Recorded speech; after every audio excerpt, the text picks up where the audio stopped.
Unfortunately today, this is a public toilet of a very, very historical site within Johannesburg.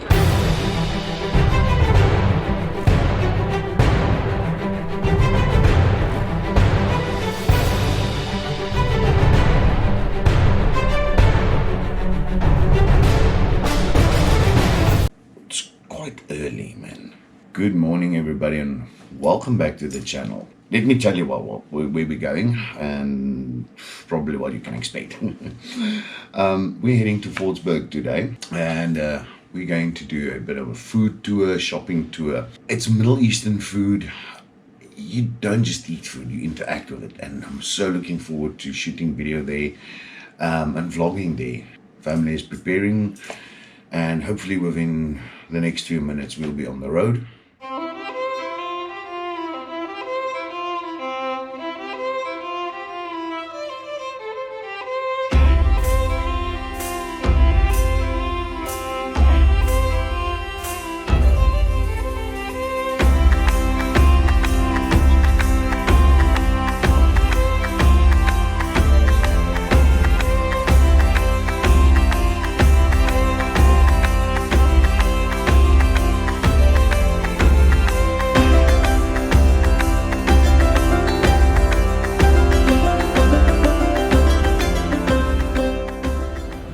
So we're here at Oriental Plaza now, and going to do some shopping here. It's probably one of South Africa's best gyms hidden away, and there's a bit of a dark history behind this place connected to apartheid, and one of the things you guys really should come and visit, except now for just going out to Fordsburg, going out to see the shopping.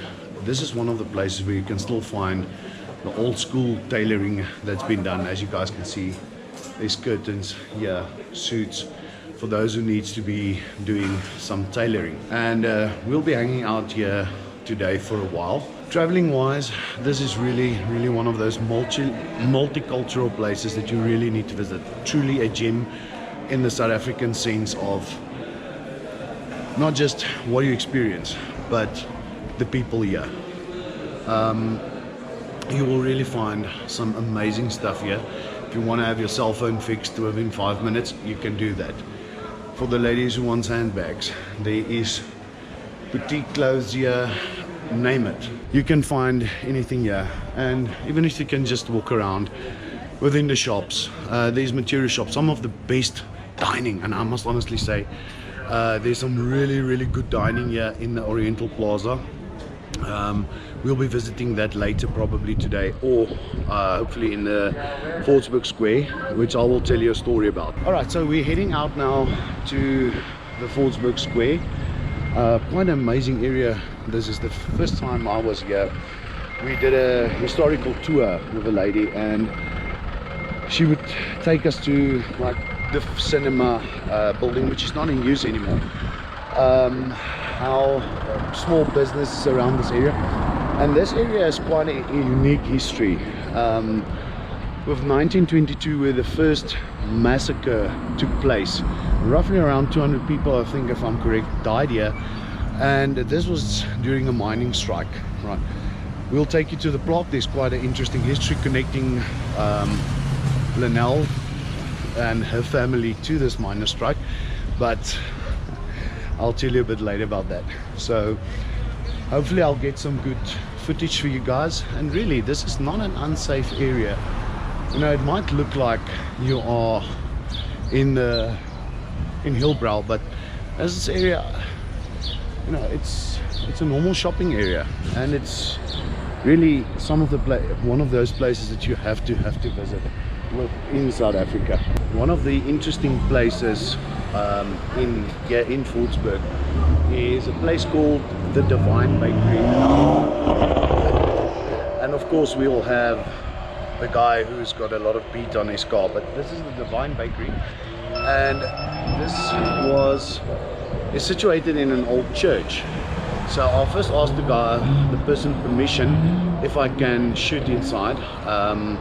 I don't want to cause trouble inside, but this is quite where Fordsburg, because this was predominantly a white area, and as the Indian community moved in. Today it's a multicultural area. This is how the dynamics changed, but you can still see the remnants of the old here if you're a historic buff. This is one of those historical places that the history are slowly dying out due to people not being interested in the history of this place. But let me go inside and let's ask the owner first if I can shoot some footage inside. So okay guys, out of respect for the owner, I'm not going to take my mask off. This is a bakery, but you can see the remnants of the old church in here, as you guys can see. And this is one of those places I really think you should come and visit and support. There's coffee here. And look, I'm hungry at this stage. I don't want to stay too long, but you can see all the baking going on here. So whenever you guys are in Fordsburg, please visit the Divine Bakery and come and ask about the history.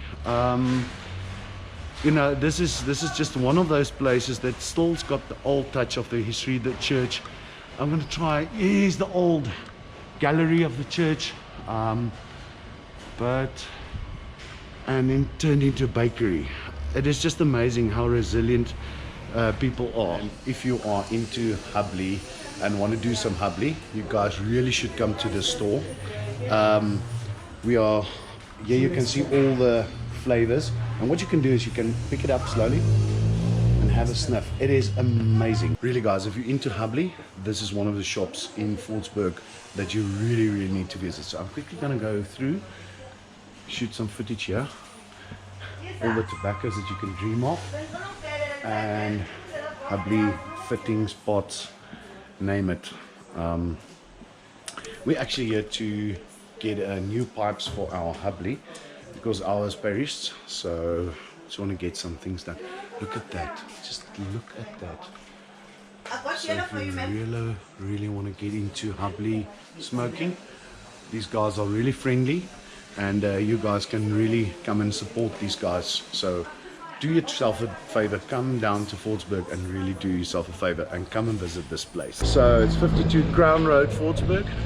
Guys, really, this is an amazing place if you are into Hubley smoking. So actually around this area there is plenty of Hubley shops, but this one really stood out for me. This is where the standoff with the 1922 happened. Please don't go and read the Wikipedia information. I'll tell you guys a bit later once we get to the commemoration site, because there was a commemoration done here for the 1922 massacre that happened here in Fordsburg. The reason why I can tell you guys that, let me get the camera angle ready here. Right, as you guys can see, we're walking through here. There's amazing shopping that can be done here. You guys should really visit this place. This is really... You can go even that side, the Indian food. Oh, you see, I've got a local here that's telling me where to find the great food. Your name, sir? Renju. I'm Arman Roos from Farmers Travels on YouTube channel. And you're from Bangladesh. You see guys, this is truly a multicultural experience that you will have. The food, we are heading for the food court, and thank you for the advice, sir, and hopefully I'll see you a bit later. Thanks, eh? Guys, you see, really the friendliness in this area is amazing, and don't be afraid to come here. So yeah, I'll tell you guys a story about the whole Fordsburg massacre a bit later. I've mentioned it a few times now. One of my favorite foods that you can find here is called pani puri, and there are plenty of them.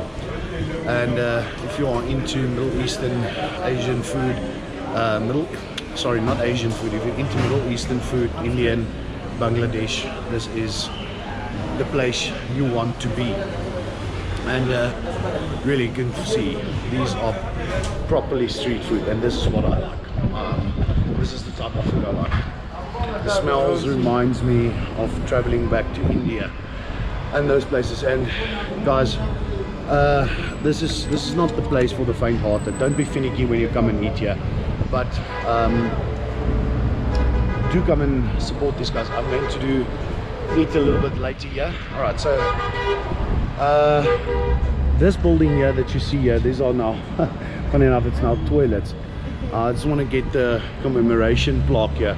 We were here on the day when this commemoration plaque was unveiled, And the reason why we came here is that we've got, actually Lynelle's got a family history with what happened here in Fordsburg. On the 14th of March 1922 is when the army, the air force and the police came in, and there was a running battle with the miners. Now you can go and read up on the history but more. I'm not going to bore you with details, and I don't want to get bogged down.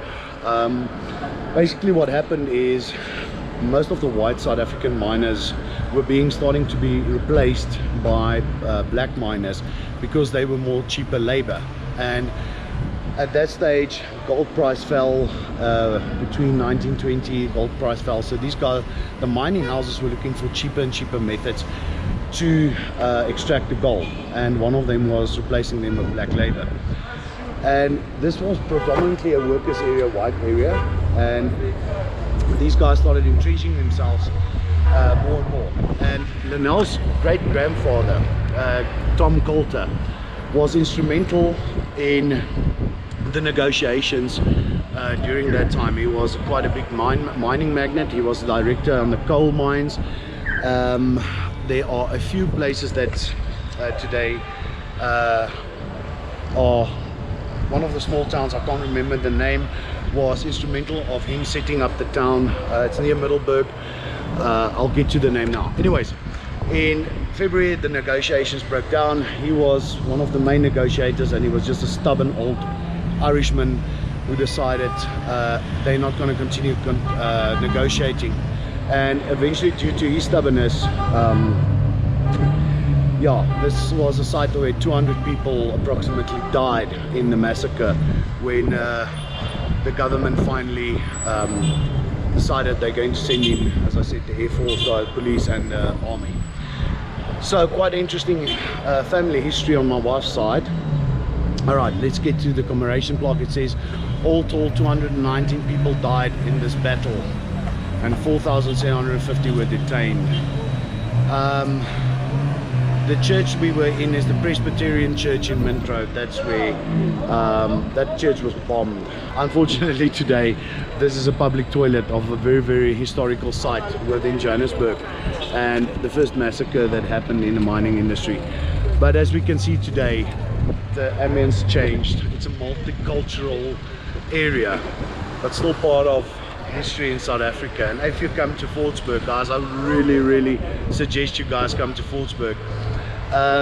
Read on about this, the 1922 massacre that happened here.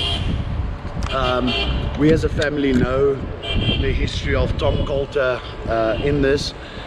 He's got a memoir that he wrote that was never published. We have that. And the reason why I can say to you Wikipedia is lying is because we as a family have first-hand experience and the truth about what happened here. So guys, whenever you read about the history of Johannesburg on Wikipedia, please reference it. I have to get camera angles ready here, right here. Please reference it to proper historical people, and if you can, contact the people. There's a historical tour that takes place here. There's also a food tour.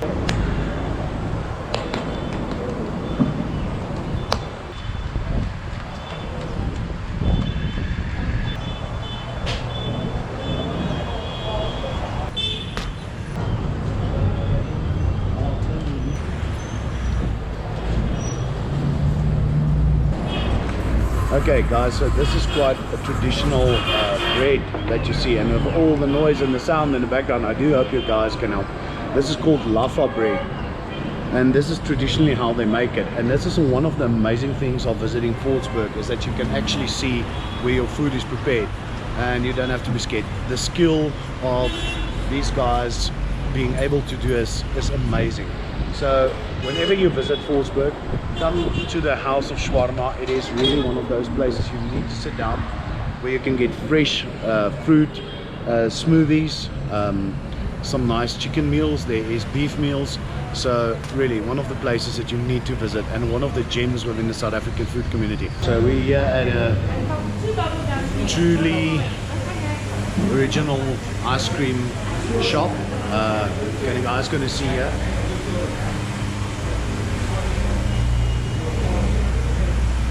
So yeah, they make the ice cream here, and then Walter's got one, and I'm going to have a bubblegum milk ice cream as well.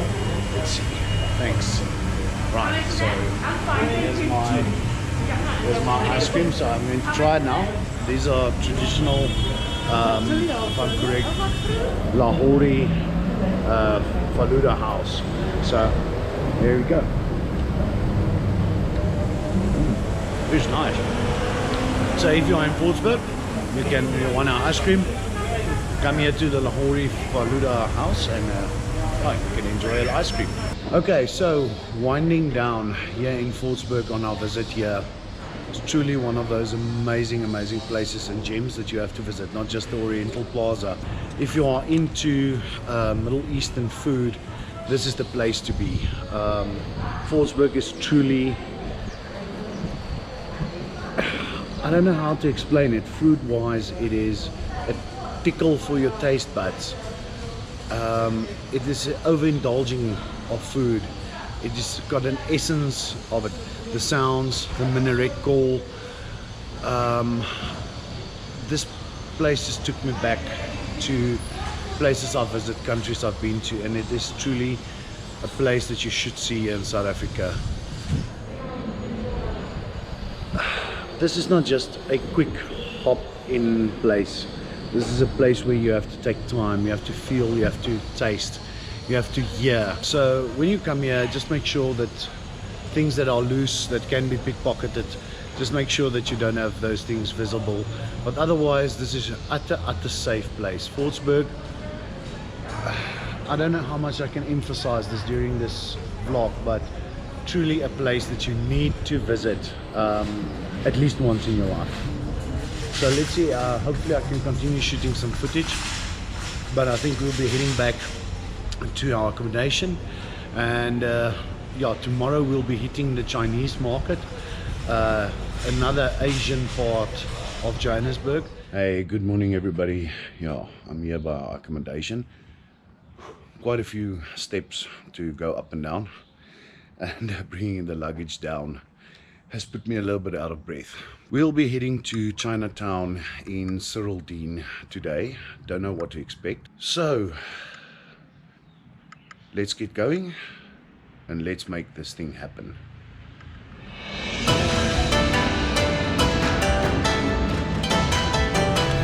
Hey, okay, so we've arrived here in the Chinatown of Johannesburg.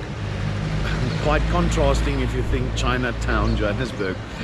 But hopefully this will be an interesting part of the vlog. We'll start off with the shopping. All the foods that you can find in Asia that you can see will be found here. Okay, so one of the things that's truly and utterly for me very strange is the typical Africa design patterns in Chinatown, and also then in the beginning where I recorded the first video was the Middle Eastern music that was playing, which is not befitting of typical of what you would expect in a Chinatown. Is this one of those things that we do appropriation, trying to fit in to a new culture? Don't know. This does remind me a lot of China, must honestly say. A lot of these settings, way things are handled, will definitely not fit into the typical Western style.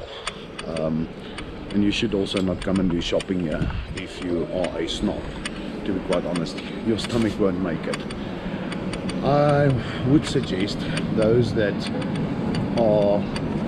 want to go to Asia, those who are interested in traveling Asia, first come here and come and see if you can stomach this type of settings. This is really where you will find a good part of what and how Asia really looks like.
Okay, so we did some shopping here at this supermarket here, and it just took me back to good times in China.